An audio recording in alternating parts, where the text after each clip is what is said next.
다윗이 하나님 앞에 계속해서 부르짖어 기도했던 것을 우리가 알 수가 있어요. 왜 그러냐면 하나님을 기다리고 기다렸다라고 그렇게 말하고 있어요. 여기서의 기다림은 막연한 기다림이 아니죠. 무작정 기다리는 것이 아닙니다. 하나님의 약속을 붙잡고 기다리는 거예요.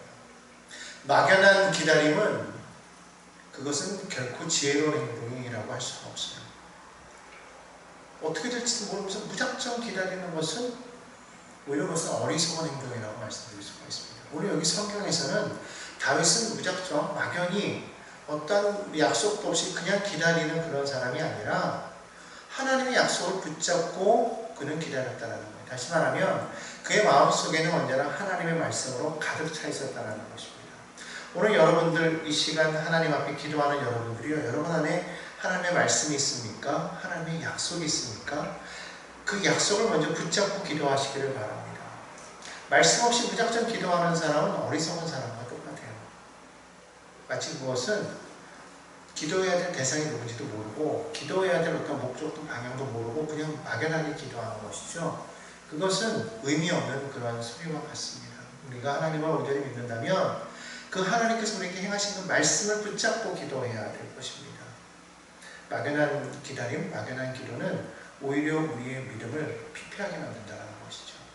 아무것도 이루어지지 않는데 무작정 기다려 보십시오. 오히려 어떻게 될까요? 그 마음이 상하게 된다는 거예요.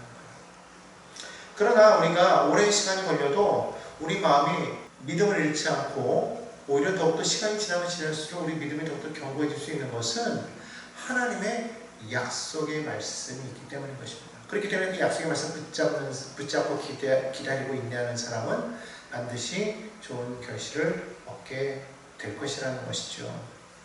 다윗 같은 경우는 얼마나 기다렸는지 모르지만 기다렸다고 했을 때 아마 오랜 세월을 기다렸다고 볼 수가 있어요. 성경에 보면 기다림의 대명사로는 누구를 볼 수가 있습니까? 아브라함을 볼 수가 있어요.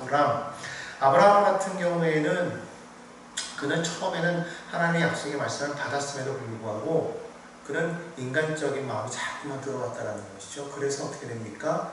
하나님의 말씀을 기다리지 못하고 실패했었다는 거예요. 중간에 그는 하나님 앞에 그 약속을 기다리지 못해서 어떻게 합니까? 결국엔 하갈을 통해서 자식을 얻게 되죠. 하지만 그것은 하나님이 언약한 그 자녀가 아니었다는 거예요. 인간적인 마음이었다는 것이죠. 그렇기 때문에 오늘 우리는요, 하나님의 약속의 말씀을 붙잡고 기다리되 끝까지 인내함으로 기다릴 수가 있어야 된다는 것이죠. 여러분, 우리가 이 말씀을 우리가 붙잡을 때 반드시 우리가 기억해야 될 것은 뭐냐면 하나님의 약속은 반드시 응답된다. 하나님의 말씀은 반드시 이루어진다. 우리가 생각하는 그 때와 시기와는 다르게 하나님의 때에 가장 좋은 때에 이루어지게 된다는 거예요. 그런데 그것이 우리가 생각하는 것과는 달라요. 우리가 생각하는 것과는 다릅니다. 아무튼 우리는 무조건 기다려야 된다는 거예요. 왜 기다려야 될까요? 이 기다림이라는 것이 그냥 막연한 기다림이 아니라고 그랬어요. 하나님의 약속을 붙잡고 기다리는 것인데, 그런데 그 기다림이라는 것은 뭐냐면 내가 할 수 없기 때문에 기다리는 거예요. 내가 할 수 있는 것을 무작정 기다리라고 말씀하고 있지 않습니다. 비행기가 연착됐다고 그래가지고 제주도까지 기다리지 않고 걸어가는 사람이 있을까요? 아니면 뭐 헤엄쳐 가는 사람이 있을까요? 그런 사람이 있다면 어리석은 사람이죠. 우리가 할 수 없기 때문에 비행기를 기다리는 것이 가장 좋은 방법 아니겠습니까? 마찬가지로 우리가 하나님을 우리가 기다리는 것은 우리가 할 수 없기 때문에 우리가 그것을 기다리는 거예요. 근데 반드시 거기에 하나님의 약속의 말씀이 있다고 그랬습니다. 그래서 성경은 뭐라고 말하고 있냐면 사람이 할 수 없는 것을 하나님이 하실 수 있다고 말하고 있어요. 누가복음 18장 27절에 보면 이르시되 무릇 사람이 할 수 없는 것을 하나님은 하실 수 있느니라. 그렇기 때문에 우리는 기다려야 된다는 거예요. 왜냐하면 내가 할 수 없고 하나님만이 하실 수 있기 때문에. 그래서 그 하나님을 기다려야 되는데 성경은 어떻게 기다리라고 말하고 있느냐? 예레미야 1장에 보면 3장 26절에 보면 잠잠히 기다리라 그렇게 말하고 있어요. 따라해볼까요? 잠잠히 기다려라. 잠잠히 기다려야 될 이유가 무엇일까요? 왜 우리는 잠잠히 조용히 기다려야 될까요? 기다리면서 왜 언제와 언제 이루어져 불평불만한 것이 아니라 그냥 묵묵히 잠잠히 기다리래요. 그 이유는 뭐냐면 우리가 그렇지 아니하면 사단이 틈타기 때문이에요. 그래서 이 기다림이라는 것이 사실은 그만큼 어렵기 때문에 우리에게 무엇을 요구하냐면 인내라는 것을 요구합니다. 인내. 인내라는 것을 우리가 사실 우리 스스로가 기다릴 수 있는 것은 아니죠. 인내는 오직 하나님의 영이 우리 가운데 임하여서 우리에게 주신 그 약속의 말씀이 반드시 이루어진다는 것을 믿게 하심으로 말미암아 우리가 인내할 수 있다는 거예요. 그렇기 때문에 반드시 우리가 하나님의 약속을 믿고 기다리는 자는 인내함을 가져야 되는데 그 인내의 열매를 우리가 맺기 위해서는 반드시 우리에게 누가 임하여야 되냐? 성령이 임하여야 된다는 거예요. 성령이 오셔서 우리로 하여금 그 하나님의 약속의 말씀을 믿어지게 만들고 그리고 그 말씀을 기다릴 수 있도록 도와주신다는 것입니다. 그래서 인내라는 것이요 반드시 이 기다림에 필요한 거예요. 이 기다림에는 인내가 필요하다. 그런데 이 인내는 앞서 말한 것처럼 성령이 오셔야만 우리가 능히 할 수 있는 것이기 때문에 그래서 성경에서는 성령의 9가지 열매 가운데 바로 인내가 포함되어 있는 것이죠. 그래서 우리 스스로가 그냥 막연하게 견디는 것을 우리 인내라고 말할 수 없어요. 성경적인 인내는 하나님의 약속을 붙잡고 그것을 말씀을 믿고 순종하면서 기다리는 거예요. 거기는 반드시 뭐가 있어요? 반드시 이 말씀이 이루어질 것이라는 그런 소망이 있다는 것이죠. 그래서 성경에서 뭐라고 말하냐면 소망의 인내 이렇게 말하고 있어요. 소망의 인내. 그래서 믿음의 역사와 사랑의 수고와 소망의 인내를 알미라 그렇게 말하고 있거든요. 그래서 소망에는 반드시 인내가 필요하다. 인내에는 소망이 필요하다. 근데 보십시오. 우리가 그렇게 인내하면서 기다리는데 불구하고 사실 그 결과가 우리가 생각하는 것만큼 다가오지 않을 때가 있다는 거예요. 예를 들어서 아브라함 같은 경우를 보면 아브라함이 75세에 자녀에 대한 그런 분명한 약속을 받았죠. 그랬는데 하나님께서 그 아이를 몇 년 만에 주신 거예요? 25년 만에 주셨단 말이에요. 그죠? 그런데 그렇게 기다리고 기다려서 결국에는 얻은 그 아들 단 한 명 주셨다는 거죠. 여러분 생각해 보세요. 하나님께서 약속하셨는데 그것도 25년 만에 100세나 되어서 뭐 아들 쌍둥이도 아니고 뭐 아들을 뭐 여러 명을 계속해서 주신 것도 아니고 딱 이삭 하나만 주셨다는 거예요. 여러분 불안하지 않아요? 이왕 주실 거면 하나님이 약속해 주셨다면은 우리가 생각할 때는 하나님이 우리에게 복을 주실 때는 풍성하게 주실 것이라고 생각되어지는데 생각해보면 이삭 딱 하나를 주었다는 거예요. 어떻게 보면은 내가 지금까지 기다려온 결과가 이거 하나야 라고 이렇게 생각할 수 있다는 것이죠. 그렇기 때문에 바로 그러할 때 어떻게 보면은 하나님께서 약속하셨고 그 오랜 세월을 통하여서 마침내 이루신 그 언약의 결과가 겨우 요거야 라고 생각되어질 때 여러분 우리 마음에 뭐가 들어오겠어요? 시험이 들 수가 있다는 거예요. 그렇기 때문에 오히려 그러할 때에 우리는 더욱더 우리가 성령의 도우심이 필요하다는 거예요.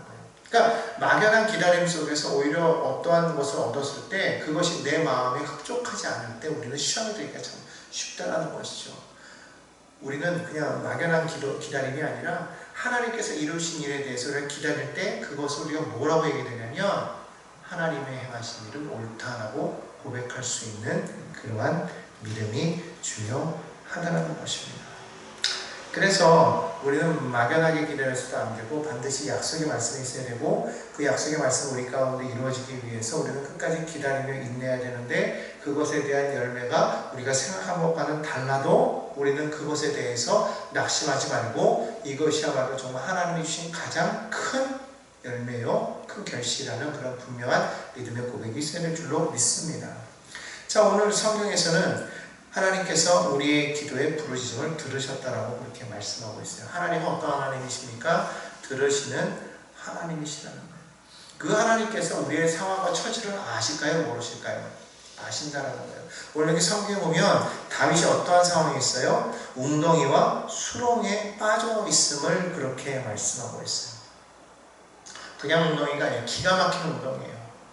정말 사람이 능히 감당할 수 없는 그런 웅덩이에 지금 빠져있는 그런 상황 속에서 하나님께서 그를 어떻게 하신다는 거예요? 끌어올리시겠다고 성경은 그렇게 말씀하고 있어요. 사실 우리가 나아갈 때 이러한 함정들이 참 많이 있어요. 그런 함정들을 우리가 빠지지 말라는 법이 없죠. 그럴 때 하나님께서 그러한 상황 속에 우리가 빠져들어갈 때 우리가 그 상황 속에 잠기게 만들어 주시지는 않는다는 거예요. 하나님은 그 상황을 아시고 거기서 건지시사 어떻게 하신다고 말씀하고 있냐면 나의 발을 반석 위에 두사 내 걸음을 견고하게 하신다고 그렇게 말씀하고 있어요. 그렇기 때문에 오늘 우리가 걸어가는 길에 어떠한 함정이 놓여있거나 어떠한 위험한 길이 우리 앞에 놓여있을지라도 하나님께서 반드시 도우사 우리로 하여금 다시금 안전한 길에 서게 하여 주실 것을 믿고 나아가는 저와 여러분이 되기를 간절히 소망합니다. 믿음의 사람들도 때로는 나아가다가 그와 같은 함정에 빠질 수 있는 것은 사단이 우는 사자처럼 우리를 삼키려고 기다리고 있기 때문이라는 거예요. 마치 사냥꾼이 새를 잡으려고 올무를 치고 함정을 파놓은 것과 같이 사단은 그렇게 늘 우리 주변에 함정을 파놓아요. 우리가 걸려 넘어질 수 있도록.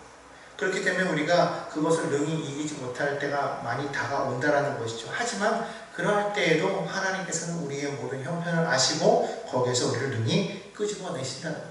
그러니까 나 혼자의 힘으로는 나올 수 없지만 하나님이 도우시면 거기서 나올 수가 있어요. 다윗은 이것을 깨달았다는 거예요. 그런 하나님을 경험하고 나니까 그런 상황 속에서 자신이 가지고 있는 왕권, 자신이 가지고 있는 그런 힘과 그런 여러 가지 많은 지혜와 그런 모든 것들이 그 순간에 자기의 모든 이러한 환경을 이길 수 있는 도구가 되었느냐? 그렇지 못했다는 것이죠. 그렇게 보니까 자기 자신이 아무것도 아님을 그는 분명하게 고백하게 된다는 거예요. 하나님 앞에서 나는 아무것도 아닙니다 라고 고백할 수 있는 그런 우리가 되어야 될 줄로 믿습니다. 여러분, 다윗이 무엇을 가졌다고 해가지고 그가 능히 그 모든 환경에서 환난에서 나 이겨낼 수가 있었습니까? 그렇지 않았다는 거예요. 오직 나를 견고하게 하실 분은 누구냐? 하나님이시라는 것을 그것을 고백하고 있습니다. 우리가 살아가는 동안에 이러한 믿음이 계속해서 우리 마음 가운데 있어야 된다는 거예요. 살다 보면 그런 것을 자꾸 놓칠 때가 있어요. 처음에는 막 믿음이 있는 것 같지만 어느 순간인가 우리의 믿음이 약해질 때 그때의 어려움이 다가오더라는 것이죠. 삶이 계속해서 평탄할 수 없어요. 가장 좋을 때는 우리 믿음이 좋기 때문에 건들지를 않아요. 사단은 언제 우리를 건드느냐? 우리가 시험 당할 때, 환난 당할 때, 어려움을 당할 때, 고난 당할 때 그때 우리를 건든다는 거예요.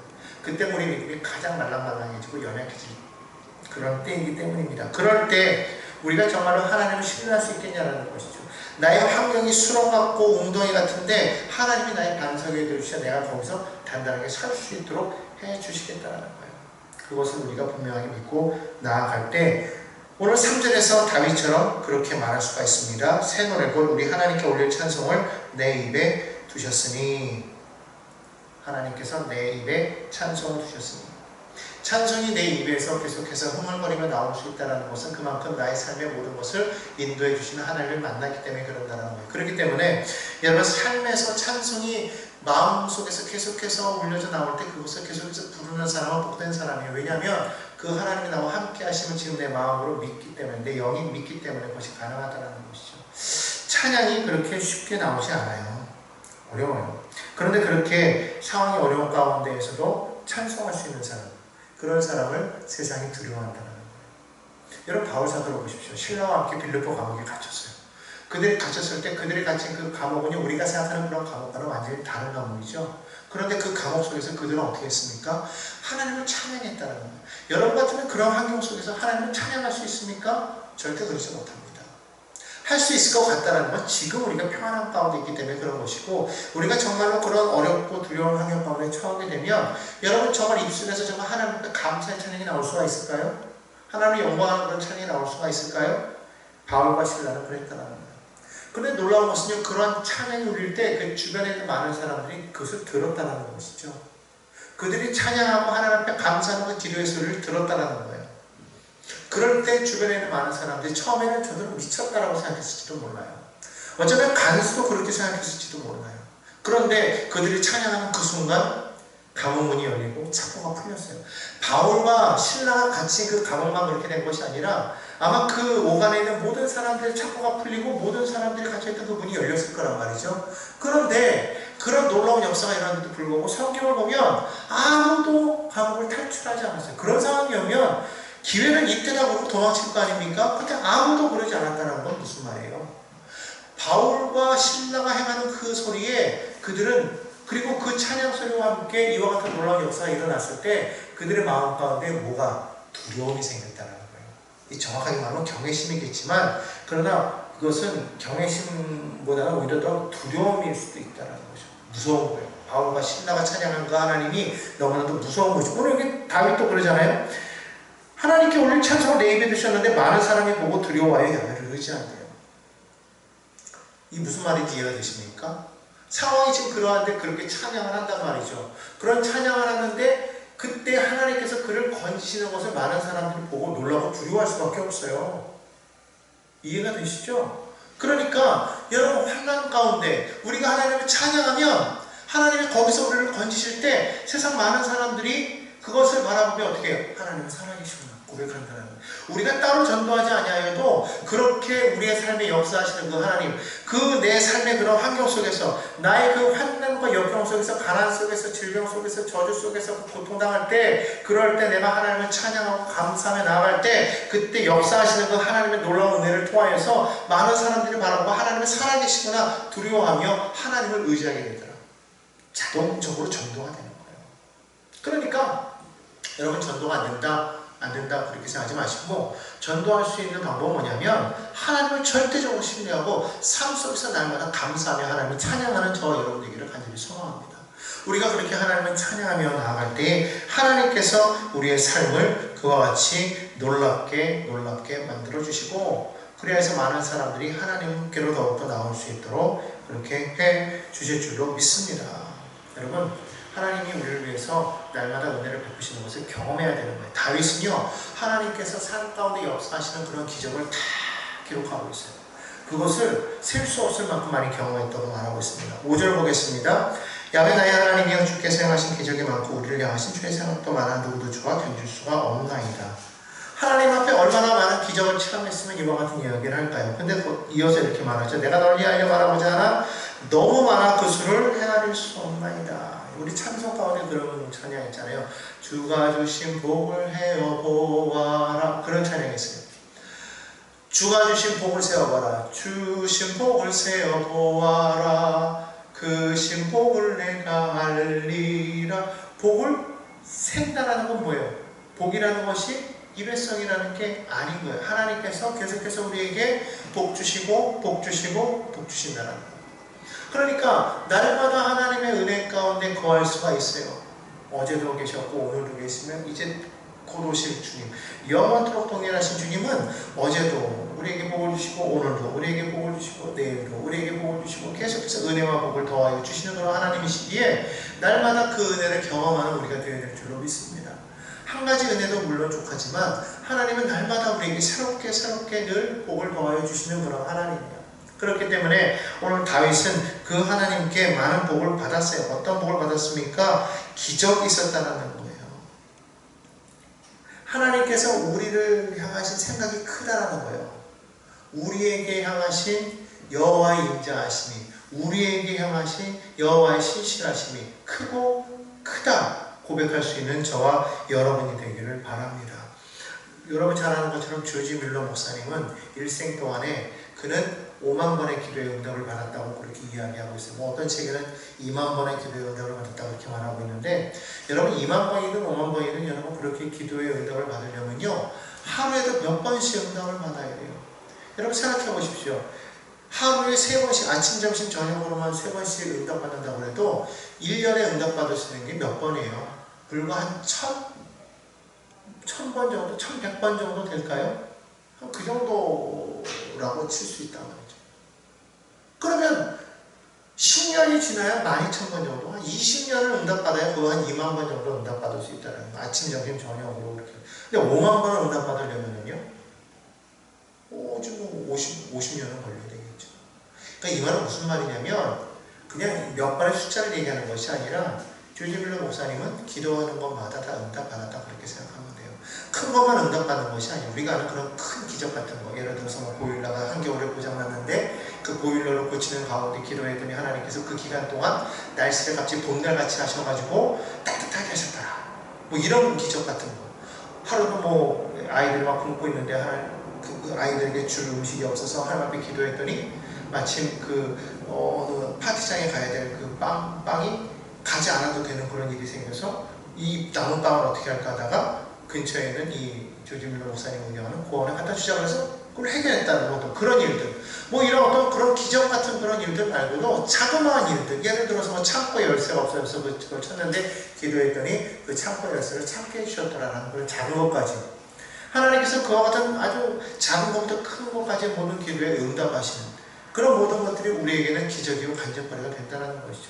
반드시 무슨 뭐 감옥의 문이 열리고 창고가 풀리는 것만이 기적이고 무리를 걷는 것만이 기적이 아니라는 거예요. 오병이어만이 기적이 아니라 우리의 삶 가운데 자잘하게 하나님 앞에 구하였던 것을 응답하여 주시는 것. 내가 아버지께 구하였더니 하나님께서 들으시고 응답하셨더라. 이것을 우리가 말할 수 있어야 된다는 것이죠. 그래서 그 모든 하나하나가 하나님의 응답이라고 그것을 우리가 고백할 때 그리고 그것을 우리가 내 안에 쌓을 때 여러분 안에 그 기적이 계속 쌓이면은요, 여러분 안에 뭐가 넘쳐나게 되겠어요? 감사가 넘쳐나게 되는 거죠. 그러니까 감사하는 것이 무조건 감사해야지, 감사해져서 감사가 넘쳐나는 것이 아니라 작은 거 하나하나에서 느끼는 것이 쌓일 때 그것이 나에게 차고 넘치면 감사로 흘려 넘치게 되는 거예요. 그렇지 않으면 자꾸만 뭐 작은 거, 이런 어려운 거, 자꾸 그런 것만 바라고 그걸 자꾸 묵상하다 보면 그것이 나중에 쌓이고 쌓여서 뭐가 나오냐면 마음에 불평과 원망과 탄식밖에 안 나온다는 거예요. 그렇기 때문에 우리는요, 작은 거 하나에도 감사하고 늘 소망 가운데 고백하고 나아가는 우리가 되어야 될 줄 믿습니다. 하나님 그것을 이루어 주신다는 거예요. 다윗은요, 그걸 알기 때문에 기다릴 수 있었다는 거예요. 그런 것을 경험했기 때문에 기다릴 수 있는 사람이 되었다는 거예요. 믿음이라는 것은요, 그런 거예요. 이게 한 번에 믿음을 확 키우는 것이 아니라 작은 것부터 시작해서 여러 가지 많은 상황 속에서 그런 기도의 응답들을 자꾸 우리가 쌓아갈 때 그것이 우리의 마음의 믿음을 더욱더 크게 해주는 것이 아니겠는가. 그랬을 때 그런 사람은 정말 믿음의 기도를 드릴 수가 있고 기다릴 수 있다는 것이죠. 그냥 막연하게 기다려지는 것이 아니라 자그마한 것부터 시작해서 계속적으로 응답이 이루어질 때 그런 사람은 기다리는 그런 힘이 생긴다는 거예요. 다윗 같은 경우에 그것이 너무 많다 보니까 이제는 술을 헤아릴 수도 없을 정도가 됐다. 저는 이게 너무나도 부러운 거죠. 술을 헤아릴 수도 없을 정도로 그렇게 간증거리가 많았다. 가끔 저는 그런 생각을 해요. 하나님, 내가 간증거리가 없어요. 그랬더니 하나님께서 너에게 주어진 자그마한 것에 한번 간증을 해봐라. 한번 찾아보라는 것이죠. 여러분은 어떻습니까? 여러분에게 주어진 작은 하나하나에 여러분 감사하십니까? 생각해보면 우리가 살아가는 모든 것 하나하나가 다 감사 아닌가요? 찬송에도 그런 거 있지만 우리가 당연하다고 생각해왔던 모든 것들이 사실은 하나님의 은혜였다라는 그런 고백하는 찬양이 있듯이 우리가 살아가는 모든 순간순간에 우리에게 주어진 모든 것이 다 감사의 은혜가 아닐까 저는 그렇게 생각되어지는 거예요. 그런데 우리는 그냥 기적 같은 것만이 큰 거, 뭐 모든 것이 죽었다 살아나는 것과 같은 어떤 그런 것만을 우리에게 큰 하나님의 기적이요 은혜요 간증이라고만 생각하고 사업이 무너졌다가 쓰는 것 모든 것이 뭐 형통하게 되는 이것만 생각하는데 아니죠. 우리의 마음이 무너지지 않고 굳세게 잡혀있는 것만으로도 환경은 변함이 없는데 우리가 온전한 믿음 가운데 서 있는 것 또한 은혜가 아닐까 저는 생각되어지는 거예요. 이렇게 험난한 세상 속에서 여러분이 믿음을 가지고 지키고 나아가는 것 또한 하나님의 은혜임을 여러분 고백하시기를 바랍니다. 그와 같은 저와 여러분이 되어야 되는 거예요. 무언가를 이루었다고 해서 그것이 하나님께 영광이 되는 것이냐? 그건 아니잖아요. 하나님은 그렇지 아니하여도 다 행하실 수 있는 분이에요. 하나님 앞에 우리가 무엇을 하여 드린다고 해서 하나님이 더 기뻐하시더라 그러진 않아요. 하나님은 있는 모습 그대로의 우리를 사랑하시는 줄로 믿습니다. 그렇기 때문에 다윗과 같은 그런 모습, 다윗을 하나님께서 그 마음에 합한 자라고 여길 수 있었던 것은 단순히 그가 죄 하나 짓지 않고 맨날 말씀에 순종하며 살았기 때문이 아니잖아요. 다윗도 우리처럼 연약한 부분이 많았던 그런 인간이었죠. 하지만 그는 하나님 앞에 온전함으로 우리가 섰을 때 오히려 그는 고백할 때 하나님께 감사가 더 많았던 사람이고 그리고 하나님을 더욱더 의지하고 더욱더 기도했던 사람이었기 때문에 그렇기 때문에 그는 하나님 마음에 합한 사람이 될 수 있었던 것이 아닐까 그렇게 생각되어집니다. 성경을 보십시오. 많은 믿음의 사람들이 연약하고 연약해요. 우리도 마찬가지 연약하고 연약해요. 그러나 우리가 정말 믿음을 가지고 우리가 인내하면서 나아가면 반드시 하나님께서 우리를 온전하게 만드실 줄로 믿습니다. 야고보서 1장 4절에 말합니다. 인내를 온전히 이루라. 이는 너희를 온전하고 위하여 조금도 부족함이 없게 하려 함이라. 우리를 온전케 하시고 우리를 부족함이 없게 하시는 그 하나님이심을 믿고 믿음으로 나아가시기를 간절히 소망합니다. 그리고 또한 하나님께서는 우리에게 반드시 약속하신 것을 주실 거예요. 그러므로 우리가 다윗처럼 믿음을 가지고 기다리시기를 간절히 바랍니다. 히브리서 10장 36절에 말하죠. 너에게 인내가 필요하면 너희가 하나님의 뜻을 행한 후에 약속하신 것을 받기 위함이라.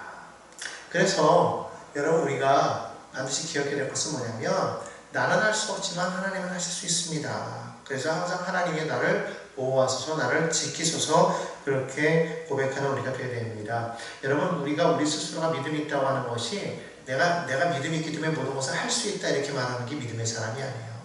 믿음의 사람은 뭐냐면 환경이 어렵고 내게는 능력이 없고 가진 것이 없고 아무것도 없는데 그러나 이때 하나님께서 나를 보호하시고 나를 인도하실 거라는 것을 믿고 나아가는 것이 그것이 믿음의 사람이라는 거예요.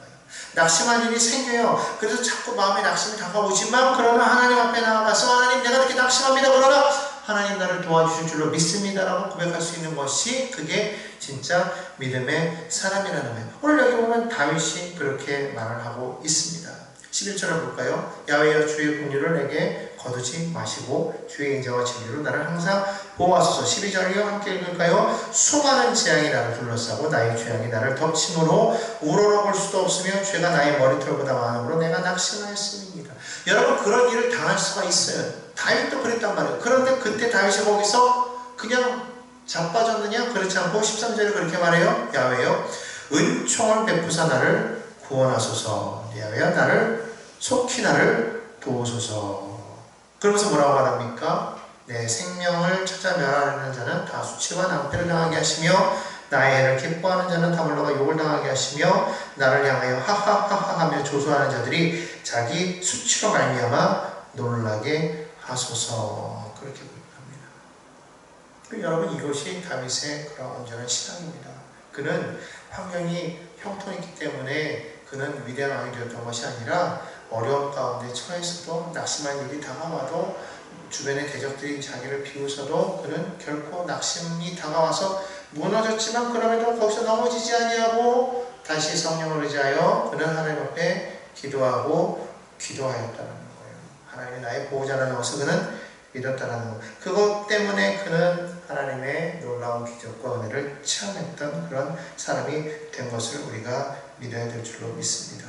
오늘 여기 성경에서 다윗이 말하는 것처럼 자신은 가난하고 궁핍하지만 주께서는 나를 생각하시니 주는 나의 도움이시오 나를 건지시는 이시라 나의 하나님이여 지체하지 마소서. 이렇게 말하고 있잖아요. 우리에게 한번 적용해 볼까요? 나는 가난하고 궁핍하오나 누구는요? 나는 지금 다윗이 아니라 내가 그렇다는 거예요. 그러나 어떻게 한다면 주는 나를 생각하시오. 세상 모든 사람들이 나를 버리고 세상 모든 사람 어느 누구 하나도 나를 생각하는 사람 없어도 누가 나를 생각하시오니? 주가 나를 생각하시오니 주는 나의 도움이 되시고 나를 건지신다. 믿으시기 바랍니다. 오늘도 이 밤에 그와 같이 어려운 가운데 처해 있는 여러분들을 하나님께서 생각하시고 하나님께서 도우시고 하나님께서 건져주실 것을 믿고 믿음으로 나아가는 믿음의 백성들 다 되시기를 주님의 이름으로 간절히 축복합니다.